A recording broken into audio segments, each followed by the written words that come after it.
Claimed national championships. Are they legit? We review right here at the Voice of College Football. Please like the video, share the videos out on social media. If you enjoy the content, others will as well. So please share the videos out on social media. Not everyone knows that we're here talking college football with you every day. Best discussion, debate, and analysis of the game we all love every day with you based on your contribution. Check out the videos with Alabama and Ohio State. We review the Buckeyes and the Tide's national championship claims. Now up, Miami and its 5 national championships. Will we add or subtract? Let's take a look starting in 1983. Historic season, of course. Howard Schnellenberger took over an awful, woeful, almost defunct program in the late 70s, 1979.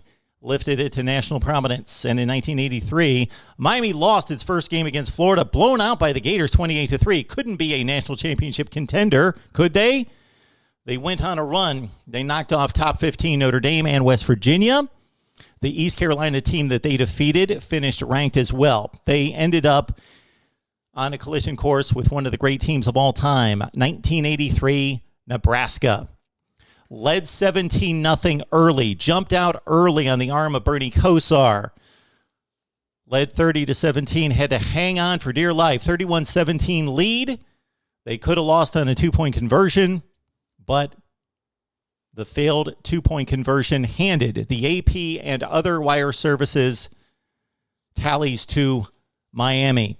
They were number one. Okay. Did they deserve it? Did they earn it? Did anybody else? Auburn, 11-1, one of the most difficult schedules you're going to come across in college football. They beat 5 ranked teams, 4 ranked in the top 10, including Michigan in the Sugar Bowl 9-7.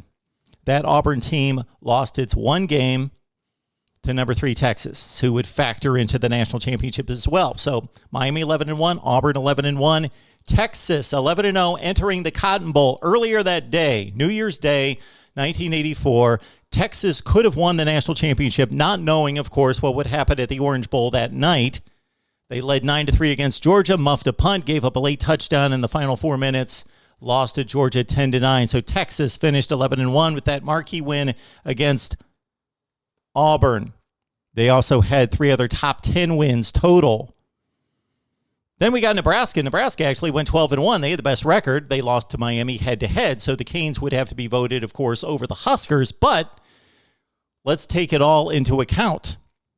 Nebraska went 12-1, 3 ranked wins, including not including Oklahoma and Oklahoma State, who both could have been ranked at 8-4. So you put it all together. Did Miami earn the national championship? Yes. Did they earn it outright? No.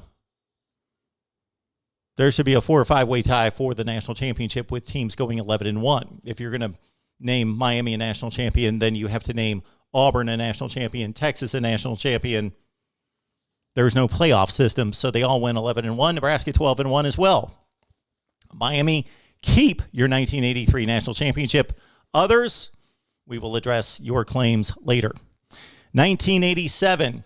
This is easy. 12-0, 6 ranked wins, 5 in the top 10.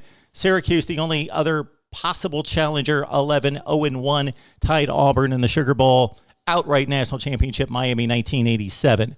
1989, 11-1. They lost to Florida State by 2 touchdowns. 4 ranked wins for the Canes. Colorado went 11-1. They lost to Notre Dame in the Orange Bowl, 21-6. They had 3 ranked wins. Tennessee went 11-1. They lost to a top 10 Alabama team. Tennessee had 3 ranked wins. They also defeated Arkansas in the Cotton Bowl. Colorado, Tennessee, Miami, all 11-1. Miami, keep your national championship, but it's shared. On to 1991.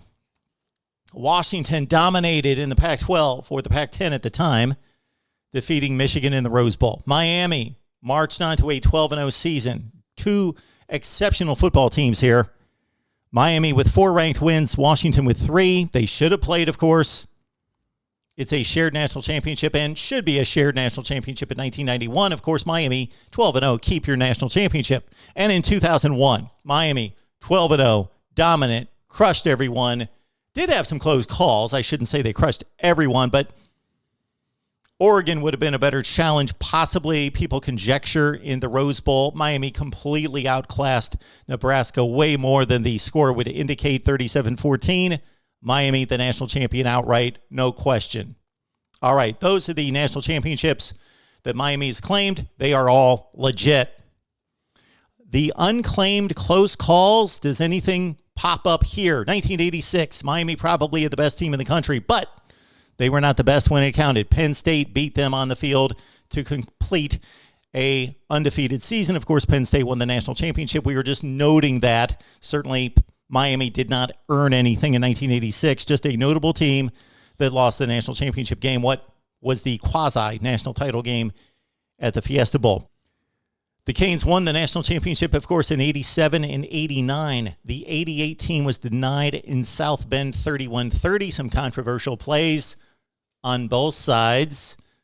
So let's consider that Miami possibly scored a touchdown. Was the knee down, stretch into the end zone, ball hit the ground. We know the play, but also a touchdown going to, I believe, Danelle Bennett in the corner of the end zone that was dropped.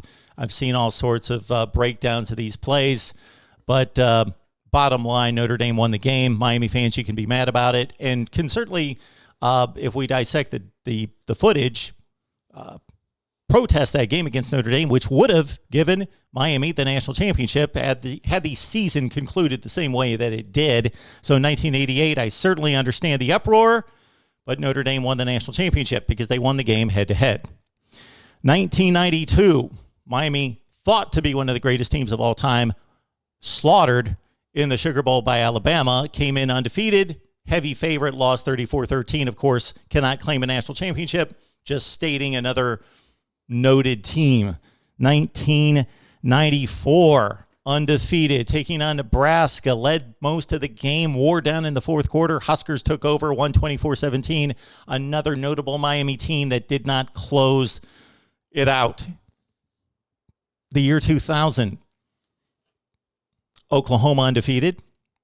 They won the national championship against a Florida State team that Miami defeated. They both had the same record. Of course, Miami fans would claim, and I completely understand the argument, we should have been in the national championship game against Oklahoma because we beat Florida State head-to-head. However, Washington beat Miami.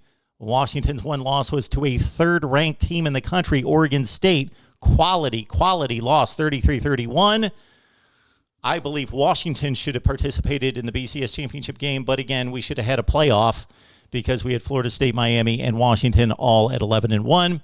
They did not get the opportunity, somewhat earned it, but then again, Washington would have a claim as well. Oklahoma is your national champion with no doubt.